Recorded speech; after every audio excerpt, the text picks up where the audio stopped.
அனைவருக்கும் வணக்கம். Gold medalist Hindi கைஷ் வழங்கும் கற்க கசடர நிகழ்ச்சிக்கு தங்களை வரவேற்பதில் பெருமகிழ்ச்சி அடைகின்றேன். सबको सादर प्रणाम. गोल्ड मेडलिस्ट हिंदी गाइड प्रस्तुति कर्क कसडर कार्यक्रम पर आप सबका हार्दिक स्वागत है.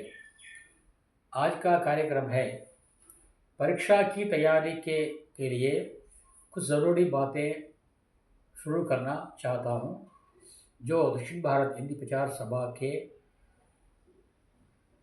द्वारा चलाई जाने वाली प्रवीण उत्तरार्ध परीक्षा के परीक्षार्थियों के लाभार्थ कुछ बातें कहना चाहता हूँ. प्रवीण उत्तरार्ध के छात्र बड़ी चिंता का अनुभव करते हैं कि प्राचीन पद्य जो पोषण में है उसके शब्द जरा जटिल हैं और अर्थ जानना कठिन है, ऐसा वे महसूस कर रहे हैं. इस चिंता को दूर करने के लिए हमने आज ये लिया है कि उनके लिए प्राचीन पद्य के कुछ पाठों का अध्ययन पाठन करावें.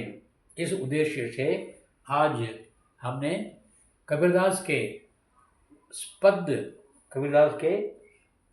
प्राचीन पद संग्रह, ये किताब का नाम है, उससे कबीरदास के पद जो हैं उनके बारे में कुछ बातें यानी व्याख्यान देना चाहते हैं हम.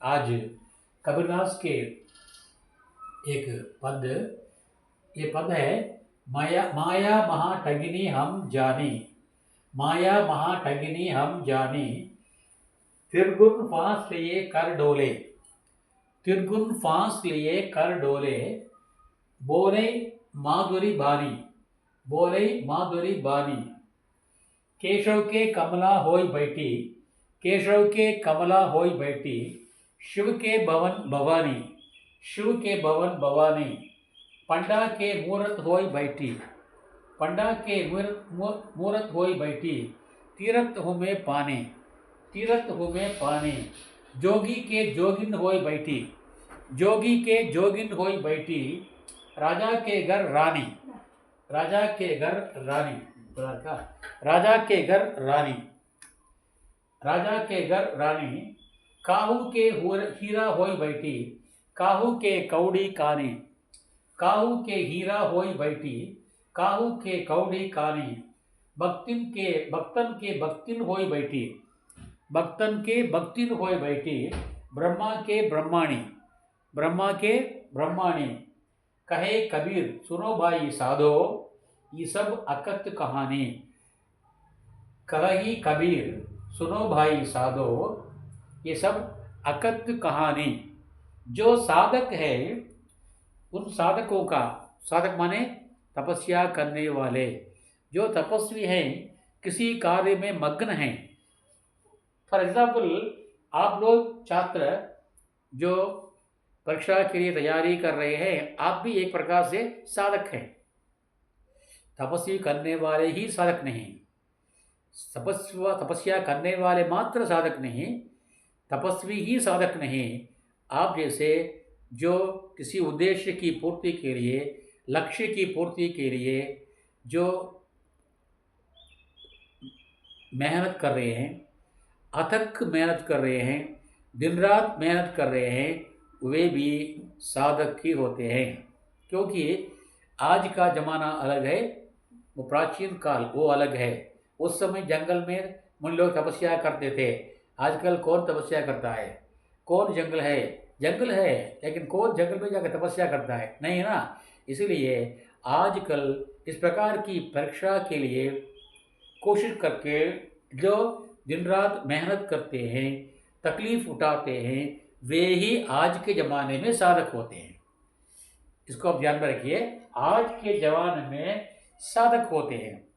देखिए, जैसे कि कोई व्यापार करता है, कोई नौकरी करता है, उसमें तरक्की पाना चाहता है, वो साधक है। जो विद्यार्थी है परीक्षा में पहला अंक पाना चाहता है, वो भी साधक है। इस प्रकार अपने कार्य में उन्नति पाने वाले, उन्नति के शिखर पर जाने के लिए प्रयत्न करने वाले सब साधक हैं। सिर्फ तपस्या करने वाला मात्र साधु नहीं है। इसलिए தவம் செய்பவன் மட்டும் சாது அல்ல, சாதக்கல்ல. ஒரு தன்னுடைய லட்சியத்திலே, தான் கொண்ட கொள்கையிலே, தன்னுடைய பணியிலே வெற்றி பெற, வெற்றியுடைய உச்சத்தை அடைவதற்காக யாரெல்லாம் முயற்சி செய்கிறார்களோ அவர்கள் அனைவரும் சாதக் தான், அதாவது தபஸ்விகள் தான், தவம் செய்பவர்கள் தான். ஆக அப்படிப்பட்ட விடாமுயற்சியோடு தவம் செய்கின்ற மக்களை பார்த்து கபிலதாஸ் சொல்கிறார். என்ன சொல்கிறார் தெரியுமா? மாயா, இங்கே தலைப்பு வந்து மாயா என்று தலைப்பு. மாயா என்றால் ஜூட் என்று சொல்வார்கள். மாயா என்றால் தமிழையே மாயைன்னு சொல்வாங்க. தமிழே மாயை என்பார்கள். மாயை என்றால் இல்லாதை இருப்பதாக காட்டுவது. சொல்லப்போனால் பொய் தான். மாயா का मतलब है झूठ, இல்லாததை இருப்பதாக காட்டுவது. இருப்பது போல் இருக்கும் ஆனால் இருக்காது. ஒரு ஜோக் சொல்லுவாங்களே, வரும் ஆனால் வராது. அதுபோல் இருப்பது போல் இருக்கும் ஆனால் அது இருக்காது. அதுக்கு பேர் தான் மாயம். ஒரு கவிஞர் கூறினான், வாழ்வே மாயம் உலகே மாயம்னா. உலகே மாயம் வாழ்வே மாயம், நிலையேது நாம் காணும் ஜெகமே மாயம். நாம் காணும் சுகமே மாயம் சொன்னால் வாழ்வே மாயம் என்றார்கள்.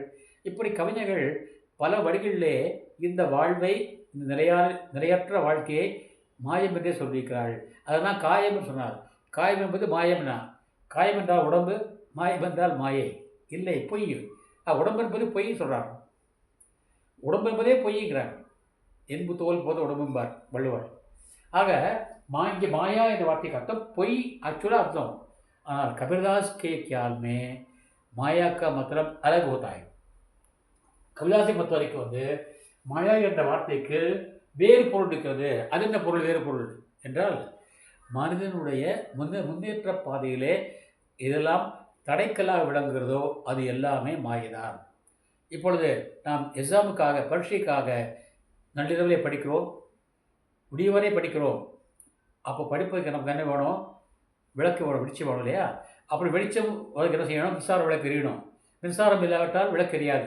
அப்படி மின்சாரம் எங்கே? மாயா. நாம் ஒரு வேலைக்கு போகிறோம், நம்முடைய வீட்டிலே தாத்தாவோ பாட்டியோ அல்லது அன்னையோ யாரோ பெரியவர்களது போகாதப்பா சொல்கிறார்கள். அப்பொழுது அங்கே அது மாயை, அவருடைய வாக்கு மாயை. நம்முடைய முன்னேற்ற பாதையிலே இதெல்லாம் தடையாக இருக்கிறதோ அது எல்லாமே மாயா சொல்கிறார் கபீர்தாஸ். நம்முடைய வாழ்க்கை பாதையிலே முன்னேறி செல்வதற்கு இதுவெல்லாம் தடையாக விளங்குகிறதோ அவை அனைத்துமே மாயா என்கிறார் கபீர்தாஸ். இங்கே அந்த கருத்திலே கபீர்தாஸ் இங்கே மாயா பற்றி விளக்குறார். சொல்கிற பாருங்கள். மாயா மகா டகினி ஹம் ஜானி. டகினி என்றால் தோக்கேபாஸ், ஏமாற்றுகிறவன். ஏமாற்று காரணம் பண்ணுவான், நல்ல மாதிரி நடிப்பான், ஆனால் ஏமாற்றிடுவான். பொருளை கவர்வான், பணத்தை கவர்வான், உடமையை கவர்வான், நல்ல மாதிரி பேசுவான். ஆக மகா அவன் டகினிங்கிறது டக்குன்னு சொல்வார்கள். இங்கே மாயா வந்து பெண் என்ற காரணத்தாலே டகினி என்கிறார். இங்கே மாயை வந்து பெண்ணாக பாவிக்கிறார் கபீர்தாஸ். டக்கு இது ஆணுக்கு, பெண்ணுக்கு டகினி. மாயா மகா டகினி. மாயா என்பது மாபெரும் ஏமாற்றுக்காரியமா, மகா டகினி, மாபெரும் ஏமாற்றுக்காரி. ஹம் ஜானி, எனக்கு தெரியும், நான் அறிந்திருக்கிறேன். மாயா மகா டகினி. மாயை என்பது மிகப்பெரிய ஏமாற்றுக்காரி, பகட்டுக்காரி, பாசாகக்காரி. நான் அறிவேன். ஹம் ஜானி, எனக்கு தெரியும் அது. சரி. திர்குன் ஃபாஸ் ஏ கர் டோலே. திர்குன் ஃபாஸ் ஏ கர் டோலே போலை மாதுரி பாணி. போலை மாதுரி பாணி. அது இனிமையாக பேசும். கொஞ்சி கொஞ்சி பேசி மதிமயக்கும் என்று கவிதாசர் பாடுவார். கொஞ்சி கொஞ்சி பேசி மதிமயக்கும் வஞ்சகத்த உலகம் வரைவிரிக்கும் என்று பாடுவார். நஞ்சை நெஞ்சிலே கலந்திருக்கும், நம்பும் நல்லவர் குடிகெடுக்கும் என்று பாடுவார். அப்படி நஞ்சை நஞ்சிலே மறைத்து கொண்டு இனிமையாக பேசும். கொஞ்சி கொஞ்சி பேசி மதிமயக்கும் வஞ்சகர் உலகம் வலைவிரிக்கும் என்பார் இது பாடுவார். ஆக இங்கே போதை மாதுரி பாணி, இனிமையாக பேசுவான். இனிமையாக பேசித்தான் நம்மளை மயப்பார்கள். தன் கையிலே போலே மாதுரி பாணி, இனிய வார்த்தைகளை பேசி, பாணி தான் போலே, माधुरी मीठी बातें बोलेंगे பேசுவார்கள். ஃபாஸ்ட்லியே கர டோலே, கர்னா ஹாத், கரம் சிரம் கரம் புறம் நீட்டாதேன்னு போட்டிருப்பான், பஸ்ஸில் போட்டிருப்பான்.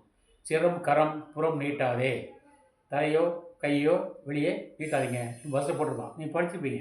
ஆக கரமே ஃபாஸ்ட்லியே, ஃபாஸ்ட்டாக தூக்கு கயிறு, ஃபாஸ்டியாக தான் பார்த்துருப்பீங்க, தூக்கு கயிறு.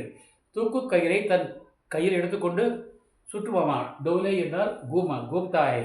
தன் கையிலே தூக்கு கயிற்றை எடுத்துக்கொண்டு அது அது போய்கொண்டிருக்கும். சரி, யாரை தூக்கிலே போடுவதற்கு என்று கேட்டால், திர்குன் ஃபாஸ்ட்லியே, திர்குன் 3 குணங்கள். ஒரு மனிதனிடம் 3 வகை குணங்கள் உண்டு. ஒன்று சத்த ரஜ தம.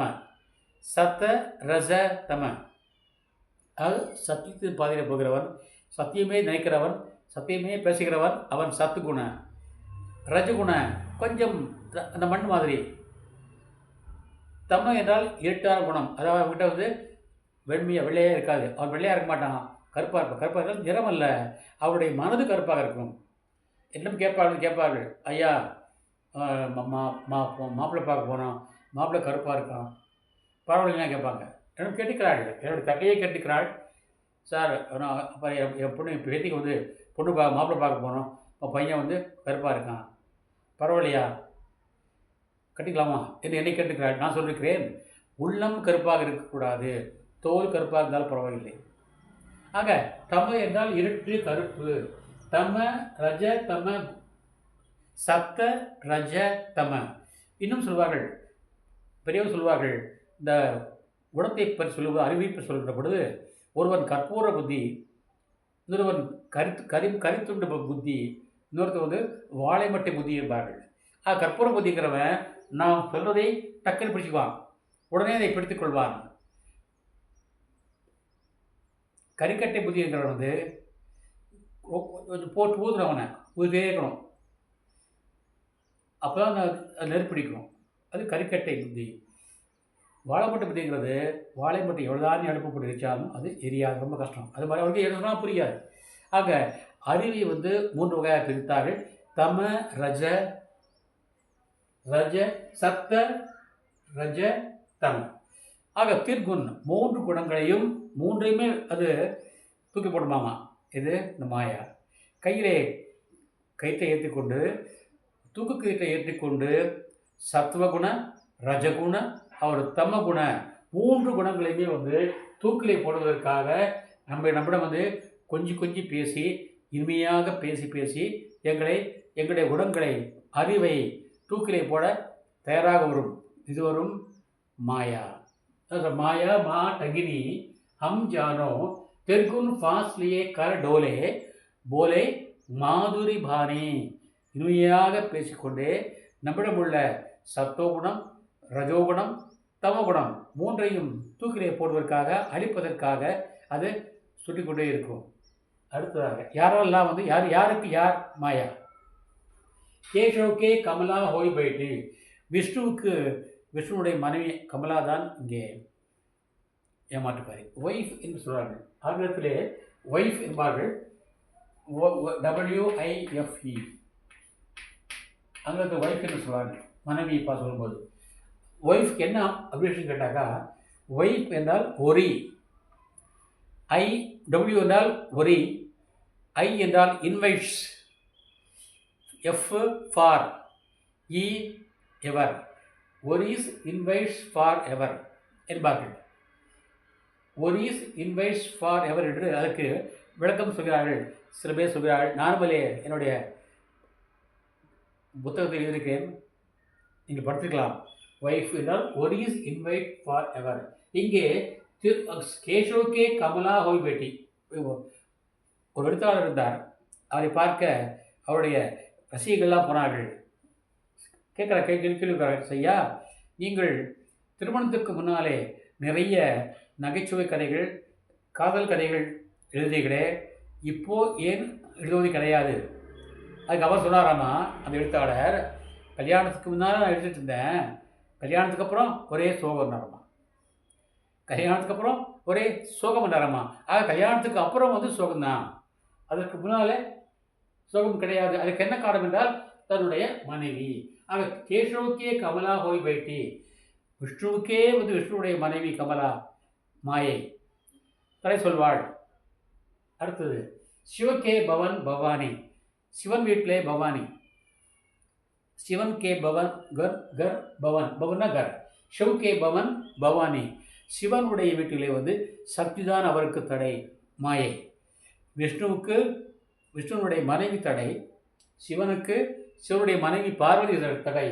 அடுத்தது பண்டா கே மூரத் கோய் பைட்டி, பண்டா என்றால் கோயில் ஓரத்தில், அதாவது கோயில் இருந்தால் அந்த கோயில் தீர்த்தம் சொல்வார்கள்.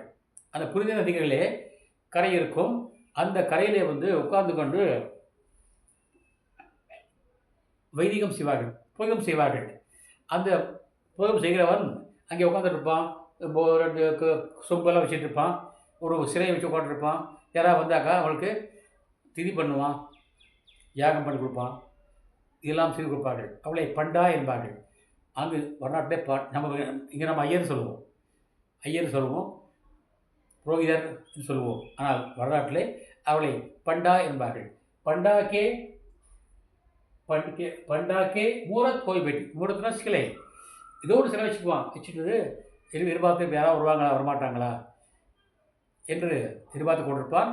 அதுக்கு அதேவன் அது நின்று உட்காந்துருப்பான், அந்த உருவத்தை சிலையை வைத்துக்கொண்டு உட்கார்ந்து கொண்டிருப்பான். மக்கள் வந்தால் அவனிடம் வந்து திதியோ அல்லது இந்த போதை புரஸ்காரமோ செய்து கொண்டால் அவனுக்கு பணம், அவனுக்கு வயிறு நிரம்பும், இல்லாவிட்டால் அவனுக்கு கிடையாது. ஆக அவன் அங்கே அது மாயை. அவன் உழைக்காமல் அந்த சிலை நம்பிக்கிறான் அல்லவா, ஆகவே அவனுக்கு அது மாயை. பண்டாக்கே மூரத் கோய் பைட்டி, தீரத் மகு பானி, புண்ணிய ஸ்தலங்களை போனால் நீர்தான் அங்கே அதற்கு மாயை. தீரத் ஹூமே பானி, புண்ணிய ஸ்தலங்களுக்கு வந்து நீர்தான் அங்கே அதற்கு மாயா. நீர் இருந்தால் தான் போவாங்க, குளிப்பாங்க, பாவம் போய் சொல்வார்கள். ஆனால் நீர் இல்லாத ஆற்றிலே வந்து அங்கே புண்ணிய ஸ்தலத்திலே சென்று வெறும் கோயில் மட்டும் இருந்தால், நீர் இல்லாமல் இருந்தால் அதுக்கு அவ்வளோ மரியாதை கிடையாது. ஆக தீரத் ஹூமே பானி, ஆக தீர்த்தஸ்தான் சொன்னாலே வந்து ஆறு இருக்கணும், ஆற்றங்கரையிலே கோயில் இருக்கும், அது பேர் தான் தீர்த்தஸ்தான் சொல்லுவாங்க.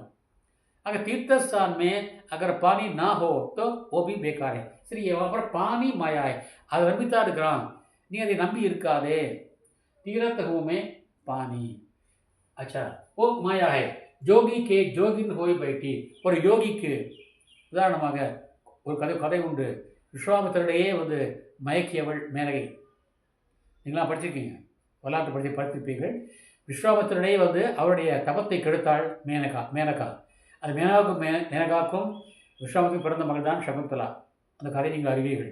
ஆக யோகிக்கே ஜோகின் ஹோய் பைட்டி, ஒரு யோகிக்கு, ஒரு துறவிக்கு, ஒரு துறவி செய்பவனுக்கு, நான் இறைவனை அடைய வேண்டும் என்று எண்ணி தவம் செய்பவனுக்கு அவனுடைய மனைவியே அதற்கு தடை. அங்கே அவளுடைய மனைவி அவளுக்கு மாயை.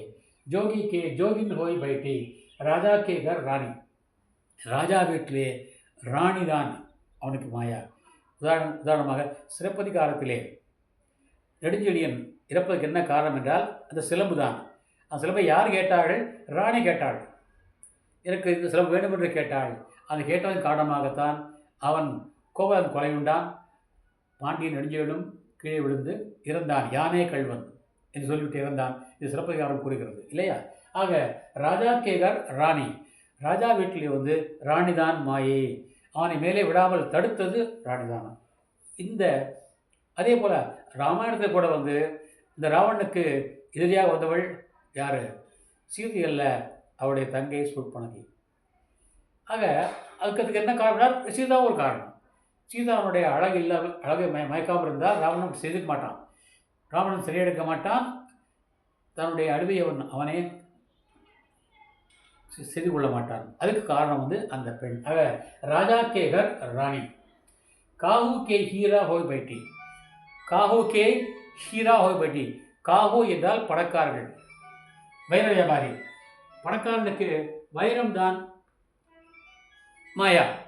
காஹூ கே ஹீரா ஹோய் பைட்டி, ஹீரா என்றால் வைரம், பணக்காரர் பாருங்கள், வைரம் வைப்பவன் மேலும் மேலும் வைரத்தை சேர்த்து கொண்டே இருப்பான். அதுக்கு அந்த அந்த கவலையில் இருப்பான். அதற்கான கவலையிலே அவன் ஈடுபட்டிருப்பான். அந்த கவலையில் அவன் ஈடுபட்டு கொண்டிருப்பான். அதுக்கு சொல்லுவாங்க, ஒரு கவியரசு பாடுவார், அது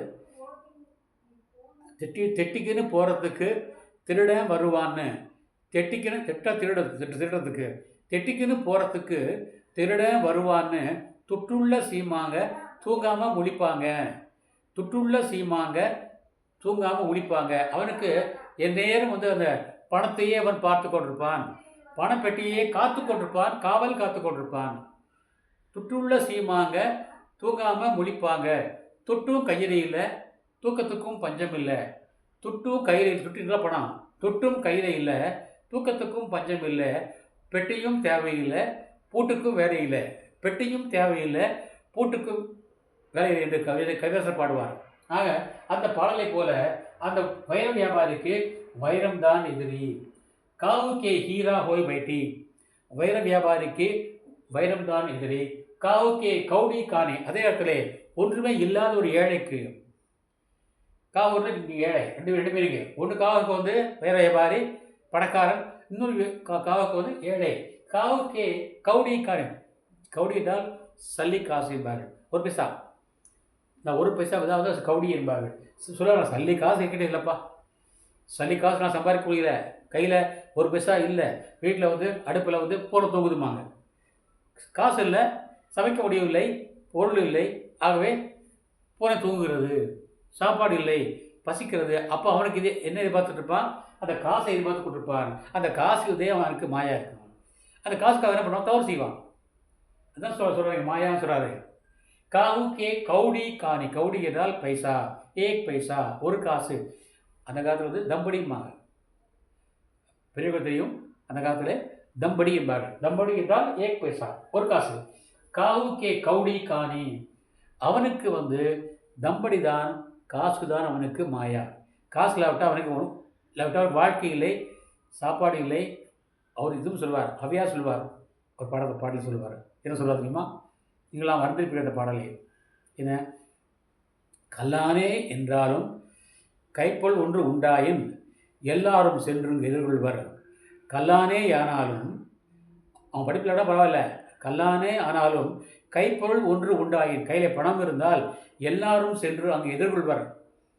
எல்லாரும் சென்று அங்கு எதிர்கொள்வர். இல்லானை, பணம் இல்லானை, இல்லாதவனை, இல்லாலும் வேண்டாள், மனைவி கூட மதிக்க மாட்டாளாமா. இல்லாலும் வேண்டாள், ஈன்றெடுத்த தாய் வேண்டாள், தாயுமே கூட வேண்டாம் சொல்லலாமா. செல்லாத அவன் வாயில் சொல். அவன் சொல்லுகின்ற வார்த்தை செல்லாது. இன்னும் சொல்லுவாங்க, பழமொழி சொல்லுவாங்க, ஏழை சொல் அம்பலம் ஏறாதுமாங்க. ஏழை சொல் அம்பலம் ஏறாது. அம்பலம் என்றால் கோயில் கூட போகலாம், சாமிக்கு கேட்காதாம்மா. ஏழை சொல் அம்பலம் ஏறாது என்பார்கள். அதுபோல் காவுக்கே கவுடி காணி. ஏழைக்கு, வறியவனுக்கு, பணமே காசை இல்லாதவனுக்கு காசுதான் அவனுக்கு மாயை. அவனுடைய முன்னேற்ற தடையாக இருப்பது அந்த காசு தான். அடுத்ததாக பக்தின் ஹோய் பைட்டி. ஒரு பக்தருக்கு பக்தி தான் மாயா. சொல்வார்கள், பகுத்தறிவார்கள் சொல்வார்கள், கோயிலில் பெண்கள் வரக்கூடாது என்று சொல்லி பாருங்கள், அந்த கோயிலுக்கு யாருமே போக மாட்டாங்க. ஆண்கள் மட்டும்தான் வரணும்னு சொல்லி பாருங்கள், ஒருத்தரும் போக மாட்டாங்க என்பார்கள். ஆக அவனுக்கு அங்கே பக்தி வந்து ஏற்பாடு இருக்கிறது. அதனால் அவன் சாமியை பார்க்க மாட்டான், அவர்களை தான் பார்ப்பான். ஆக பக்திக்கு பக்தின்னு போய் போயிட்டு நீங்கள் கேட்கலாம், நீங்கள் ஏன் சார் ஐயப்பன் கோயிலுக்கு போகலையா என்றால் அன்றாட போகுது, சீசனுக்கு மட்டும்தான் போகிறார்கள். அது மேலும் வந்து கடுமையானது. ஐயப்பன் சபரிமலை போகும்போது மிக கடுமையான விஷயம் அது. அங்கே பெண்களால் போக முடியாது என்பதுக்காக தான் அப்படி வைத்தார்கள். பக்தக்கே பக்தின்னு போய் பைட்டி. பக்தனுக்கு பக்தி தான் மாயா. பிரம்மாக்கே பிரம்மாணி. பிரம்மாவுக்கு யார் என்றால் பிரம்மாணி தான் மாயா. பிரம்மாக்கே பிரம்மாணி. ஒரு கதை சொல்வார்கள், புராண கதை உண்டு, ஒரு கதை உண்டு, அதை நீங்கள் தவறாக எடுத்துக்கொள்ள வேண்டாம். அந்த கதை உண்மையாக புராணத்திலே எழுதப்பட்டிருக்கின்ற கதை. பிரம்மா என்ன செய்தார்? எல்லா உலகையும் படைத்தார். இயற்கையை படைத்தார். முதலிலே ஆறுகளை படைத்தார், மலைகளை படைத்தார், காடுகளை படைத்தார், மரங்களை படைத்தார், தாவரங்களை படைத்தார், செடிகளை படைத்தார், கொடிகளை படைத்தார், அதற்கு பழங்களை படைத்தார், பறவைகளை படைத்தார், விலங்குகளை படைத்தார், புழு பூச்சிகளை படைத்தார். எல்லாரையும் படைத்துவிட்டு மனித பிறவை மட்டும் ஆணை மட்டுமே படைத்தார். பெண்ணை படைக்கவில்லை. யார்? பிரம்மா. அப்பொழுது அந்த பிரம்மா ஒரு நாள் பிரம்மா தன்னுடைய மனைவியோடு, பிரம்மானிகள் பிரம்மனுடைய மனைவி, தன்னுடைய மனைவியோடு தான் படைத்த அந்த படைப்பை மேற்பார்வையிடுவதற்காக வருகிறார். 2 பேர் வர்றாங்க, மேலிருந்து வருகிறார்கள். நான் மேலிருந்து சொல்கிறாங்க இல்லையா, மேலிருந்து வருகிறார்கள். எல்லாவற்றையும் பார்க்கிறார்கள். மலைகள், நீர்வீழ்ச்சிகள், ஆறுகள், காடுகள், சமவெளிகள், வயல்கள், அப்புறம் மரங்கள், செடிகள், கொடிகள், பறவைகள், மிருகங்கள், புழுப்பூச்சிகள் எல்லாரையும் பார்க்கிறார்கள். இங்கே பறவைகள், மிருகங்கள்லாம் ஜோடியாக போகின்றன. ஆனால் மனிதன் தனியாக படைக்கப்பட்டிருக்கின்றான். அவன் தனியாக இருக்கிறான். ஏனென்றால் தனிமையில் அவன் வாடிக்கொண்டிருக்கிறான். ஏன்னா கூட யாரும் ஆள் கிடையாது. அவன் ஒருத்தான் இருக்கான். என்ன பண்ணுவாங்க? அவன் தனிமையில் இருக்கிறான். அவனை பார்த்த உடனே இந்த பிரம்மனுடைய மனைவிக்கு வருத்தம் அடைகிறது. தன்னுடைய பிரம்மாவை பற்றி கேட்கிறாள், ஐயா, எல்லாவற்றையுமே எங்கள் இணையாக ஜோடியாக படைத்தீர்களே, இந்த ஆணை மட்டும் ஏன் தனியாக படைத்தீர்கள்? அதுக்கு அவர் சொல்கிறார், வேண்டாம், அவனுக்கு இணை வேண்டாம். அவனுக்கு இணை வந்தால் அவனுக்கு ஆபத்து நேரும்.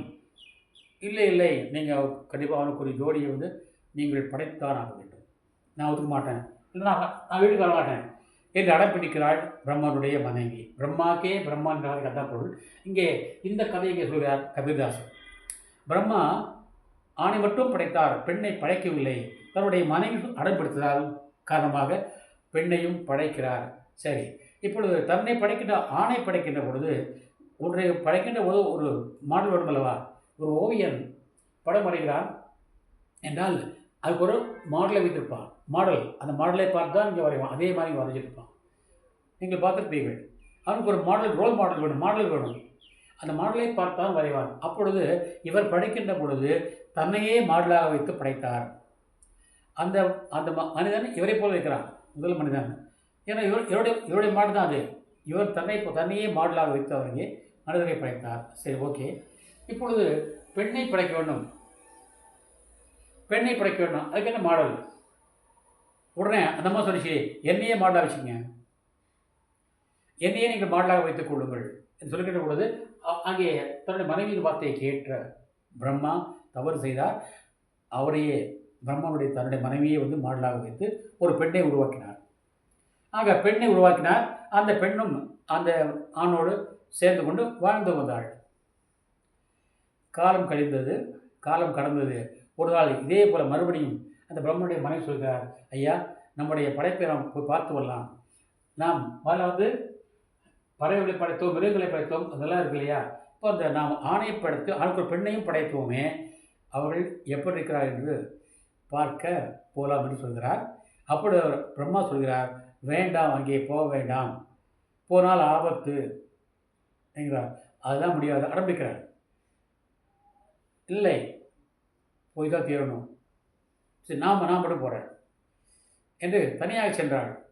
அவனை பார்க்க போனாள். தனியாக சென்றாள் அந்த பிரம்மனுடைய மனைவி. இவரும் அனுப்பிவிட்டு இவளுக்கு ஏதாவது ஆபத்து என்று உணர்ந்து அந்த பிரம்மா அவளுக்கு தெரியாமல் பின்தொடர்ந்தார் அவரை. இந்த பெண் அங்கே போனாள். பிரம்மாவுடைய மனைவி அங்கே போன பொழுது அந்த பெண், தான் படைத்த அந்த பெண் ஆற்றுக்கு போயிட்டாள்.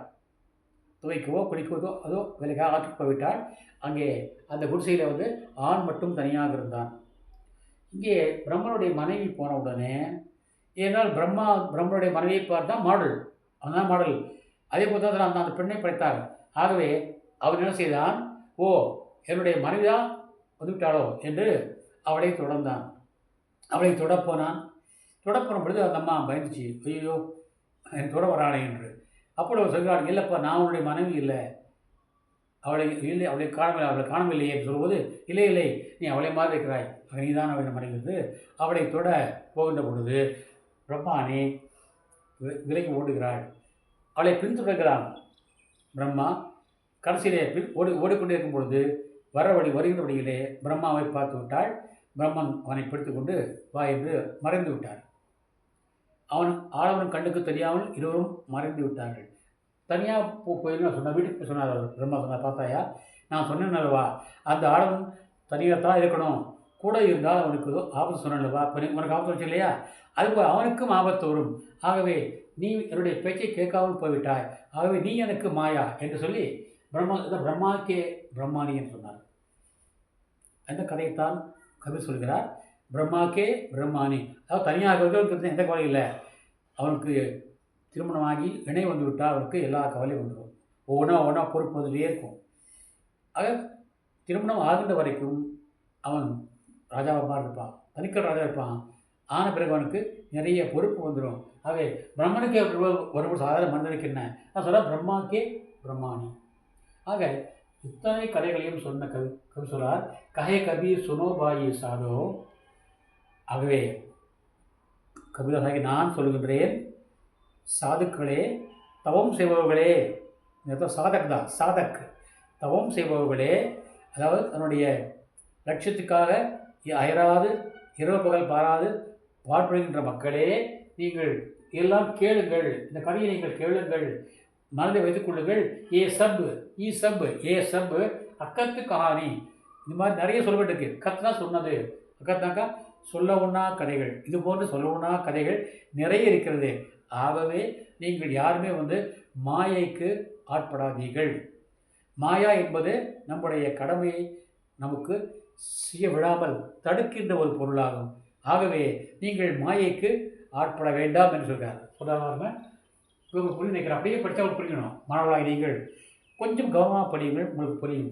மாயா மகா டகினி ஹம் ஜானி. மாயா மகா டகினா தோகே பாஸ், ஏமாற்றுக்காரி.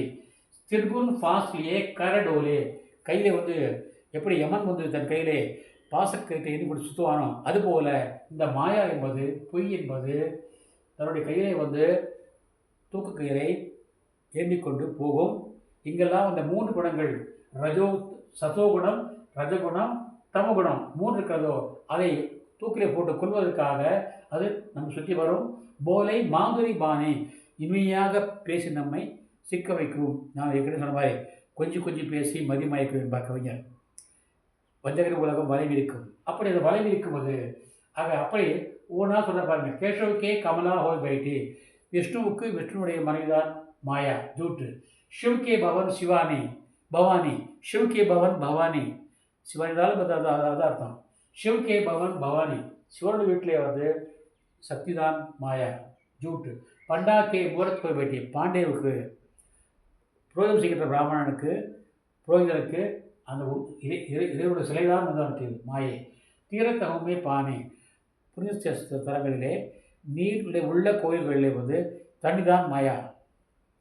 ஜோகிக்கே ஜோகின் ஹோய் பைட்டி, யோகம் செய்கின்ற அந்த துறவிக்கு அவருடைய மனைவியே மாயா. ராஜா கே கர் ராணி, ராஜாவுடைய வீட்டிலே ராணி தான் மாயா. அதே போல் காஹு கே ஹீரா ஹோய் பைட்டி, பணமுள்ளவனுக்கு வைர வியாபாரிக்கு வைரம்தான் மாயா, ஜூட்டு.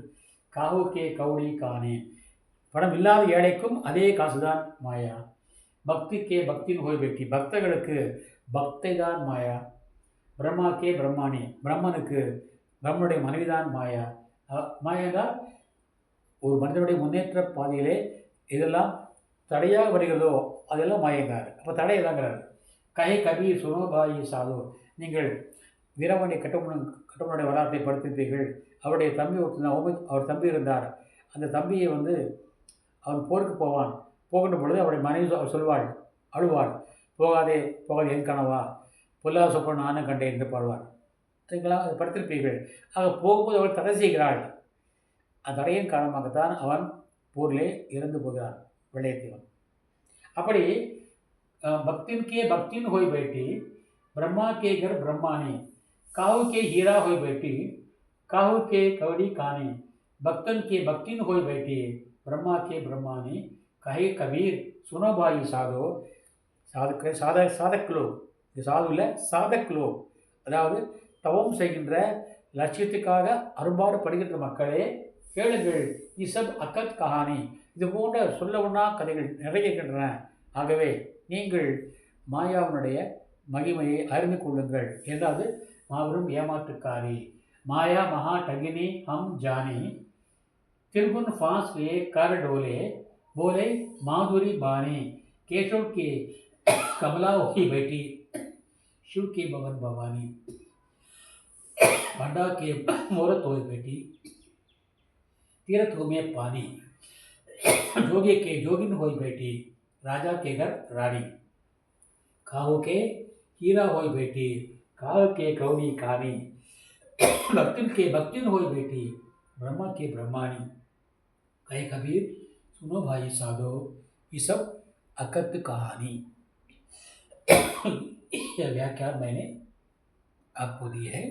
इसके लिए कबीरदास के पद, इसमें माया ये टॉपिक है, शीर्षक है, मैंने आपको बताया है। आशा है कि आप समझ गए होंगे। अगर आपकी कोई बात समझ में नहीं आए तो आप नीचे कमेंट्स में डालिए और बोलिए, या तो मुझे फ़ोन कीजिए 9943645461 और 8807848261। ये नंबर पर आप फ़ोन करके मुझसे पूछ सकते हैं, जब चाहे पूछ सकते हैं। मैं तैयार हूँ आपको जवाब देने के लिए, आपको समझाने के लिए, व्याख्या देने के लिए मैं हर वक्त तैयार हूँ। इसलिए आपसे प्रार्थना है कि ये आपको ही समझ में आया होगा। माया के बारे में कबीरदास जी का वक्तव्य है। और अब उसके बाद हमारा क्या है, ये फल और तरकारी।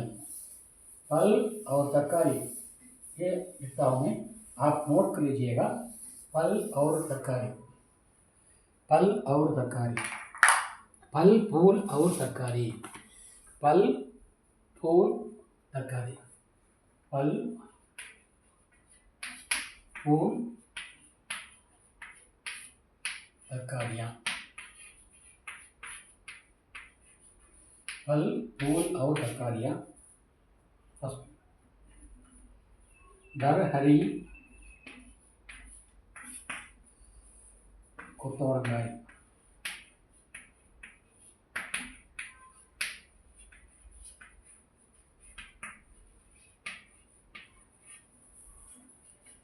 गोभी मुट्टेकोस,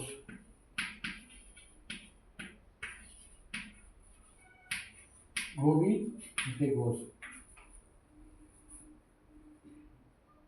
अरबी घास फूल,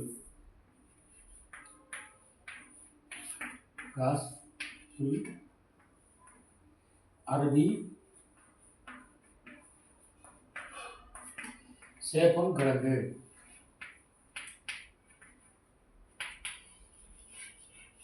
சேப்பங்கிழங்கு, சசிண்டா,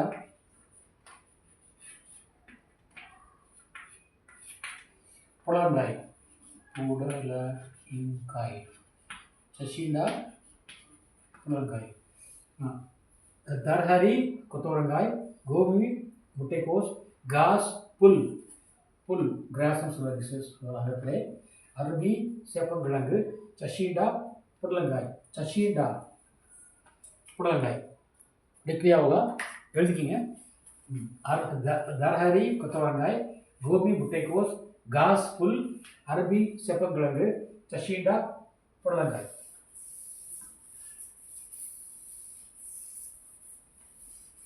ஆறாவது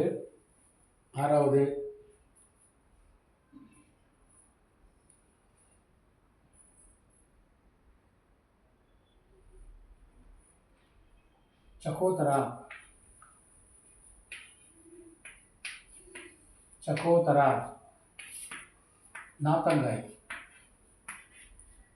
चकोतरा नातंगाई, चकोतरा नातंगाई। ஏழாவது சமேலி மல்லிகை, சமேலி மல்லிகை। எட்டாவது சம்பா செண்பகப்பூ, சம்பா செண்பகப்பூ। ஒன்பதாவது நாஷ்பாத்தி, நாஷ்பாத்தி பேரிக்காய், நாஷ்பாத்தி பேரிக்காய். பத்தாவது சுகுந்தர்,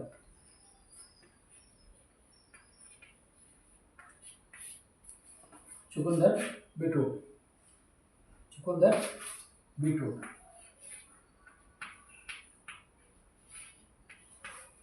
சக்கோத்தரா நார்த்தங்காய், சக்கோத்தரா நார்த்தங்காய், சமேலி மல்லிகை, சம்பா செண்பகப்பூ, நாஷ்பாத்தி பேரிக்காய், சுகுந்தர் பீட்ரூட். மீண்டும் சொல்கிறேன்.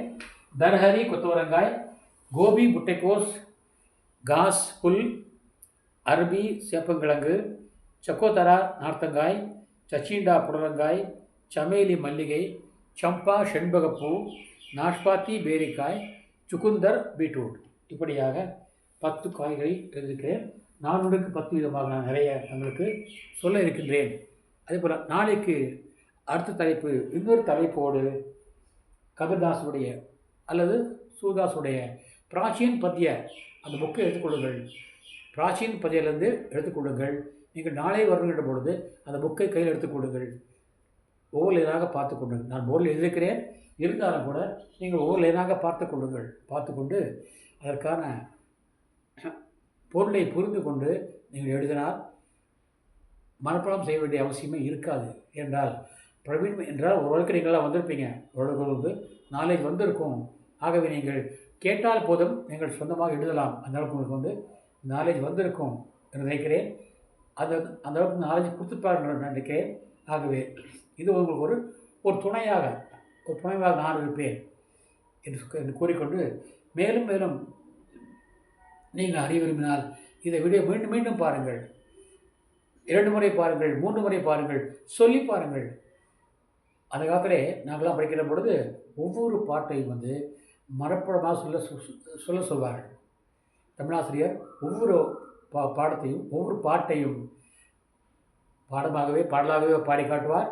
நாம் மறுநாள் வந்து அதை பாடலாகவே பாடி காட்ட வேண்டும். அப்படி பாட்டுக்கின்ற பொழுது நமக்கு பொருள் பொருந்திவிடும். அந்த பாடல் நம் மனதிலே பதிந்துவிடும். உதாரணமாக நான் இப்போது சொன்னால் உங்களுக்கு, கல்லானே யானாலும் கைப்பொருள் ஒன்று உண்டாயின் எல்லாரும் சென்று அங்கு எதிர்கொள்வர், இல்லானை எல்லாலும் வேண்டாள், ஈன்றெடுத்த தாய் வேண்டாள், செல்லாதவன் வாய்ச்சொல். இது அவையாருடைய கவிதை. இது நான் 3ஆம் வகுப்பில் படித்த பொழுது எனக்கு கற்றுக் கொடுத்தது என்னுடைய ஆசிரியர். இன்றைக்கும் எனக்கு நினைவுக்கு சொன்னால் அது காரணம் வந்து அப்படி மனப்பாடமாக செய்து கொண்டதான் காரணம். ஆகவே நீங்கள் ஒவ்வொரு இது போன்ற கருத்துள்ள பாடல்களை நீங்கள் தொடர்ந்து 2 முறை 3 முறை படித்தால் போதும், மனப்பாடம். அதுக்காக ஏ காம ஏ கிசான் ரத்தாத்தா, ஏ காம ஏ கிசான், ஏ காம ஏ கிசான், நெற்று போட வேண்டிய அவசியம் ரட்டாக்கி ஜருத்துங்க, நெற்று போட வேண்டிய அவசியம் கிடையாது. ஆகவே ஒரு பாடலை 3 முறை படித்தாலே போதும், தங்களுக்கு அவருடைய பொருள் பொருந்துவிடும். அவ்வளவு கஷ்டமானது கிடையாது. ஆகவே எதுவுமே கஷ்டமாக கிடையாது, எதுவுமே முடியாது. நத்திங் சிம்பாசிபிள் சொல்வார்கள். என்னை பற்றி நான் சொல்வேன், எதாக இருந்தாலும் ஐ கேன் டூன்னு சொல்லுங்கள். என்னால் முடியும்னு சொல்லுங்கள். ஐ கேன் டூ, நான் செய்ய முடியும்னு சொல்லுங்கள். பட்டு ஐ காண்ட் சொல்லாதீங்க, ஐ காண்ட் சொல்லாதீங்க. என்னால் முடியும், சாதிக்க முடியும், படிக்க முடியும், மார்க் வாங்க முடியும் என்ற தன்னம்பிக்கை கொடுங்க. தன்னம்பிக்கை இருந்தால் போதும், நீங்கள் மேலே வரலாம். ரஹிமன் சொல்வார், ரஹிமன் பானீர் ராக்கியே பின் பானீர் சப் சூன், பானிகையே நான் உபரை மோத்தி மானுஸ் சூன். ஆக இந்த தோஹால் சொன்னாக்கா தன்னம்பிக்கை வேணும்.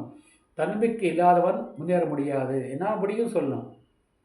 தன்னம்பிக்கை வேணும். தன்னால் முடியும் என்ற நம்பிக்கை இருந்தால் மட்டும் அவன் செய்ய முடியும், இல்லாவிட்டால் செய்ய முடியாது. அவருக்கு தடையெல்லாம் வந்து அவருக்கு வைரமும் சொல்வார்கள், தடைக்கெல்லாம் உனக்கு ஒரு படிக்கல பாய்ப்பார்கள். ஆக இந்த தடைகள், இந்த மாயா தடைகள்லாம் வந்து அதை நீங்கள் படியாக வைத்துக்கிற மேலே ஏறணும். ஆக இந்த மாயைகளை என்னன்னு உடைக்க வேண்டும் என்பதற்காகத்தான் கபீர்தாஸ் சொல்லுகிறார். இதை நீங்கள் புரிந்து கொள்ளுங்கள். அந்த மாயைகளை உங்களுடைய முன்னேற்ற பாதையிலே இதெல்லாம் தடையாக வருகிறதோ அந்த தடையெல்லாம் உடைத்து கொண்டு முன்னேறுங்கள். நீங்கள் சிகரத்தை அடைவீர்கள் சொல்லிக்கொண்டு நிறைவு செய்கின்றேன். நாளை ஒரு புதிய தலைப்போடு தங்களை சந்திக்கின்றேன். அதுவரைக்கும் விடைபெறுவது தங்களுடைய ஊழியன், சேவகன், அடிமை ஆர். சுந்தரராஜன். தன்யவாத், தன்யவாத், தன்யவாத். நன்றி நன்றி. ஜெய்ஹிந்த்.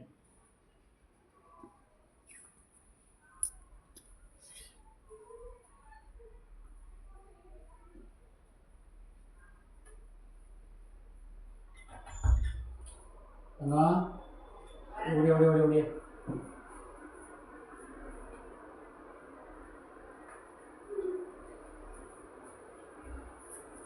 இதை நான் இது பண்ணணும். இது பண்ணணும். இது வந்து ஸ்டோரேஜெலாம் எனக்கு இத்தனை நாளைக்கு போடும்போது புரியல. இத்தனை போட்டுருக்க காதில் வச்சுருக்க கையில் வச்சுருக்க ஆஃப் பண்ணிட்டே இல்லையா?